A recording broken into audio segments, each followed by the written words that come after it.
Today we'll be answering the well-argued question of what is the best division in baseball. A question that's extensively argued throughout every sport, but with baseball, with how few teams make the playoffs and every game mattering so much, who has the best division and what teams have the edge is really crucial, especially down the stretch. So today I took all the best players in baseball and sorted them out into their respective divisions. Then I put those teams in a 6-team playoffs, American versus National League, to determine which division is truly the best in baseball. So this is how this tournament's going to work. So I seeded the teams 1 through 3 based off of their current record on June 14th, and disregard that first wild card round. I just needed that to be able to use this playoff feature. On the American League side, I seeded Detroit as the 1 seed, New York Yankees as the 2 seed, and the Houston Astros as the 3 seed. The Tigers representing the AL Central, the Yankees representing the AL East, and Houston representing the NL West or the AL West. On the National League side, we got the Mets representing the NL East as the 1 seed, getting that first round bye.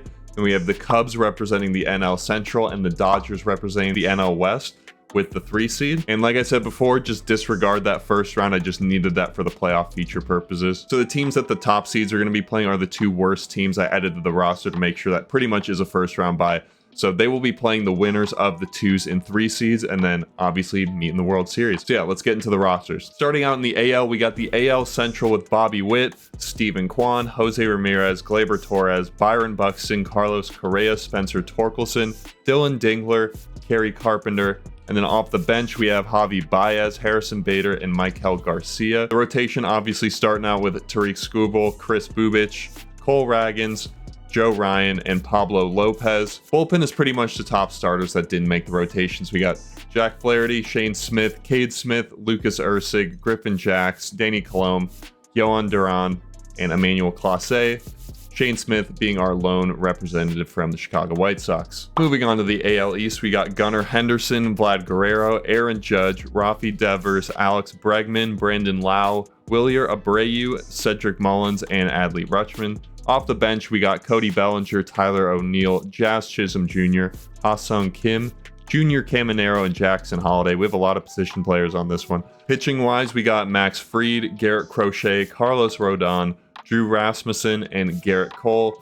And bullpen, we got Kevin Gossman, Kyle Bradish, Fernando Cruz, Luke Weaver, Devin Williams, and Aroldis Chapman. For our 3 seed, the AL West, we got Jeremy Pena, Zach Neto, Yordan Alvarez, Cal Raleigh, Mike Trout, Julio Rodriguez, Isaac Paredes, Logan O'Hoppe, Marcus Semien, and then off the bench we have Christian Walker, Yainer Diaz, Brent Rooker, Wyatt Langford. Pitching rotation, we got Logan Gilbert, Nathan Eovaldi, Brian Wu, Hunter Brown, George Kirby, and then bullpen we got Framber Valdez, Brian King, Brian Abreu, Bennett Sosa, Stephen O'Carroll, Andres Munoz, Gabe Spearer, and Josh Hader. Now on to the National League. We got the NL East. We got Francisco Lindor, Juan Soto, Ronald Acuna, Pete Alonso, Bryce Harper, James Wood, Austin Riley, JT Realmuto, and Otto Lopez. Off the bench, we got CJ Abrams, Kyle Schwarber, Michael Harris, Trey Turner, Sean Murphy, and Matt Olson. Rotation-wise, we got Zach Wheeler, Chris Sale, Spencer Schwellenbach, Kodai Senga, and Mackenzie Gore. And then in the bullpen, we got Spencer Strider, Matt Strom, Reed Garrett, Brazoban, Joe Jimenez, and Edwin Diaz. To be honest, I don't know why Brazoban's in here at a 69 overall, but I'll make sure to change that and have someone better in there. Moving on to the Central, we got Kyle Tucker, Ellie De La Cruz, Seiya Suzuki, William Contreras, Pete Crow Armstrong, Bryce Terang, Reese Hoskins, Christian Yelich, and Nolan Arenado. Then off the bench, we got Dansby Swanson, Nico Horner, Moises Ballesteros for some reason. I guess we needed a backup catcher. I could throw in another guy. And O'Neal Cruz. On the pitching side, we got Paul Skeens, Hunter Green, Andrew Abbott, Sonny Gray, and Matthew Liberatore. And then in the bullpen, we got Nick Lodolo, Shota Imanaga, Freddie Peralta, Drew Pomeranz, Steven Matz, Nick Mears, Dennis Santana, and Emilio Pagan. And probably the most stacked looking team is the NL West. We got Shohei Ohtani, Ketel Marte, Freddie Freeman, Fernando Tatis, Manny Machado, Corbin Carroll, Jackson Merrill, Will Smith, and Mookie Betts. Having only one guy under a 90 overall in your lineup is actually insanely ridiculous. Elliot Ramos coming off the bench, Hyun-Sung Kim, Hunter Goodman, and Kike Hernandez coming off the bench. Pitching rotation, we got Shohei Ohtani, obviously, Logan Webb, Yoshinobu Yamamoto, Blake Snell, and Michael King. Then in the bullpen, we got Tyler Glasnow, Nick Pivetta. The amount of Dodgers is crazy. Nick Pivetta, Merrill Kelly, Dylan Cease, Robert Suarez, Jake Bird, our one Rockies representative, shout out, Randy Rodriguez, Camilo Duval, and Tanner Scott. So let's get started with this tournament. The ALDS is 5 games, CS is 7 games, and World Series is obviously 7 games. I'll be hopping in prior to the World Series to any series deciding games and simming game by game, and then the World Series will really dive in and go into depth on that series. All right, so after a couple games, the AL East is up 2-0 on the AL West, and the NL West is up 2-0 on the NL Central. The Mets and Detroit will win those 2 series. I'll make sure of it. That's supposed to be a bye. Both the Astros and the Cubs come back and win that crucial game 3 to put it back at a 2-1 series. Quick simming through this one, the Astros back against the wall, down 2-1. Nathan Eovaldi pitching a gem so far, only allowing 1 hit. It is a 2-3 ball game going into the 9th, and it looks like the Astros will be able to force a game 5. There we go. The Astros force a game 5 after winning 5-2. Nathan Eovaldi pitches a gem. And 3 innings in, it is a 1-1 game against the 3 and 2 seed, the NL Central versus the NL West. Let's see if the NL Central can force a crucial game 5, and they score 2 more runs in the top of the 6th to make it 3-1. Then the Dodgers come back and score 2 in the bottom of the 7th. He's safe. Then the Cubs come back and score 1 in the top of the 8th. And they do. The Cubs score 2 runs in the top of the 9th to make it 6-3 to make it 6-3 NL Central. Sorry, I'm going to be making that mistake all video. But the NL Central makes it 6-3. Will the Dodgers be able to come back and end this series? They do not. And both teams force a game 5. Elly De La Cruz with a 2-run bomb in this game, I assume in that top of the 9th inning, to force that game 5. And now we are 2-2 across the board. And I am so pissed at myself. I accidentally going to try and sim that Detroit-Baltimore series and that Miami-Mets series. I accidentally simmed the last game of the 2-3 matchup, but the NL Central ends up making that comeback, coming back from down 2-0, wins 3 straight to make it to the next round. And so do the Houston Astros. The AL West win 2 straight to get to the second round. They will be matching up against the AL Central, and the NL Central will be matching up against the NL East. All right, and we are here with the second round. We got the 1 seed AL Central versus the 3 seeded AL West, and we got the 1 seeded NL West versus the 2 seed NL Central. And after 2 games, our 1 seeds are up 2-0 on the 3 seeds. They took both of their home games. Let's see if these bottom seeds can respond in the next couple games. And the lower seeds do respond. The AL West come back and make it a 2-2 series, and the NL Central make it a 2-1 series out on the National League side. And here we go. We are hopping into this crucial game 5, 2-2 series, bottom of the 9th, 1-1 game. The 3 seed and the 1 seed are deadlocked at 1. Let's see if the 1 seed could walk it off and make it a 3-2 series. And he perfect crushes that one to deep center. Is that enough to get out? And it's not. Wow, how can the computer get screwed in their own game? Byron Buxton, perfect fly out to the track. That sucks. Well, we're going to extras. See how this game 5 turns out. We're going into the bottom of the 12th. I think there's been 1 hit of extra innings so far. So see if the AL Central can end this. See if Byron can get another perfect and hit one out. And he crushes that. Is that gone? No, I think that might be off the wall. Is that gone? Please get out. Okay, it's a ground rule double. 1 out. The 1 seeded AL Central is finally in business here. Come on, Dylan. You've waited your whole career for this moment. And he lines one. Is that going to get into the outfield? And it does. Dylan Dingler walks it off for Detroit, and they will go up 3-2 in this series.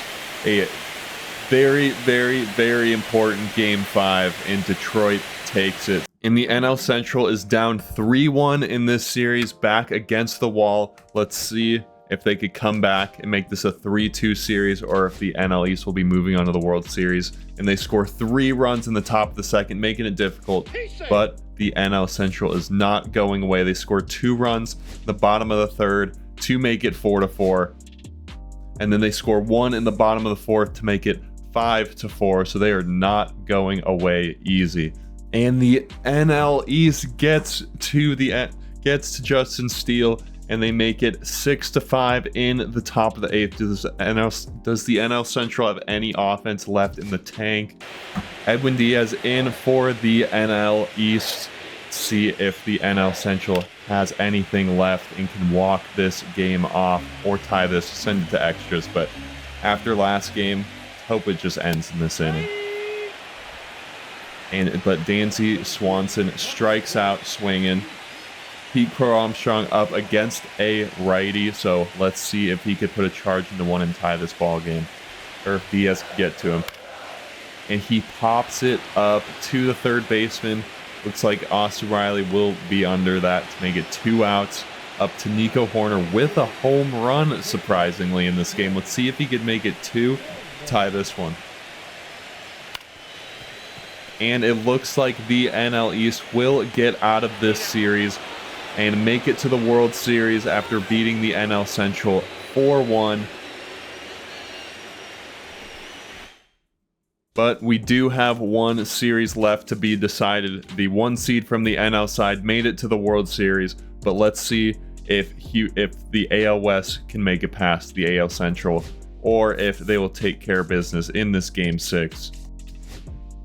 The Central had Tariq Skubal up, their ace, and they just let up 5 runs in the first inning. In the Central bounce back, and it's 5 runs, and the West is just not going away. They score 3 runs to make it 9-1, and this game is pretty much over. And that forces a Game 7. 1-seeded NL Central hosting the 3-seeded AL West in a Game 7. Can't get much closer than that. AL Central is up early through 4 innings, 1-0. But then the AL West come back and drop a 6 spot in the 5th inning. This offense is explosive. The AL Central is just getting shelled. And they score 2 runs in the top of the 7th to make it a little bit closer. They make it a little bit closer, 4-6. And Ramirez crushes one, forgot how to speak there, right to the second baseman though, and the 3-seeded AL West will pull off the upset and make it to the World Series to go up against the 1-seeded NL East. And in Game 1, the Mets dominate the Astros 8-0 in their City Connect jerseys, it looks like. But yeah, the Mets just absolutely dominate. Astros only 2 hits. Zach Wheeler looks like he pitched a gem. And the Mets take Game 2 as well. Both games on the road, the Bats woke up. Puts up 8 runs, 15 hits, and the Astros only put up 5 and 8 hits.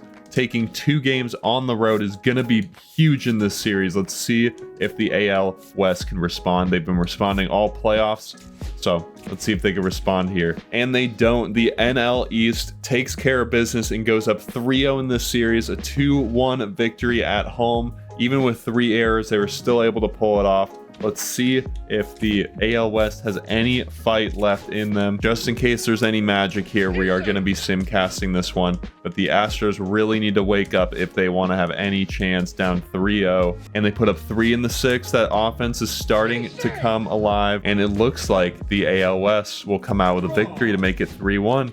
So they are not dead yet. AL West is going to have to do a lot of work to get back in this one, but it's possible. It's been done before. And they come out swinging 3 runs in the top of the 1st inning. They get to Mackenzie Gore. 3-2 game, end of the 4th inning. And the NL East comes back and drops 6 in the bottom of the 5th. Man, the Astros got a taste of their own medicine there, but let's see. There's a lot of game left, 5-run game, and it looks like Mackenzie Gore is just shutting this down, and the NL East is just shutting the door on the AL West. But the AL West has a little bit of life. Can they drop 6 runs with 2 outs? Never know.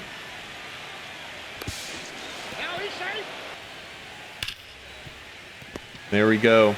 That'll do it. Crushed on a line to the second baseman, but that won't be enough as the New York Mets, the NL East, are your champions. The division playoff champion has been crowned. According to MLB The Show, the NL East is the best division in all of baseball. Definitely going into it, thought it would be the NL West, but the NL East comes out on top. Here's a look at that championship roster. We got Lindor, Soto, Acuna, Alonso, Harper, Wood, Riley, Realmuto, and Otto Lopez. I absolutely love doing sims like this, so if you enjoyed as well, leave me a like and a comment down below. And if you want me to change anything for next time, please let me know that as well. I really appreciate the support on the videos lately. Y'all are the best. Have a great day, and I'll see you on the next one. Peace out.